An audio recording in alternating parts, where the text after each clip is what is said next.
रात्री 11:30 वाजता समुद्राला भरती येणार आहे। त्यामुळे आता लवकरच विसर्जनाची शक्यता आहे। समुद्राला येणाऱ्या भरतीपूर्वीच मुंबईतील सर्व गणेश मंडळ विसर्जन करण्याच्या विचारात आहेत। त्यामुळे यंदाचा हा गणेशोत्सव जो आहे त्याची विसर्जन मिरवणूक काहीशी लवकर संपणार आहे।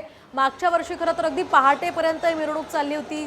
पहाटे 6 ते 7 वाजेपर्यंत लालबागच्या राजाची मिरवणूक होती। अतिशय मोठ्या संख्येने भाविक त्यामध्ये दाखल झालेले होते, मिरवणुकीमध्ये सहभागी झालेले होते। यंदा मात्र रात्री 11:30 वाजता समुद्राला भरती येणार आहे आणि त्यामुळे लवकरात लवकर आता विसर्जन केलं जाईल अशी शक्यता आहे।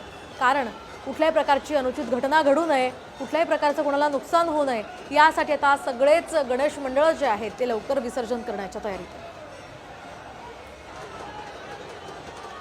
मोठ्या संख्येने खरं तर लालबागच्या राजाच्या दर्शनाला आतापर्यंत भाविक आलेले आहेत आणि शिवाय मिरवणुकीमध्ये सुद्धा मोठ्या संख्येने भाविक इथे येत असतात। त्यामुळेच आता मंदिरामध्ये किंवा या सगळ्या मंडळांमध्ये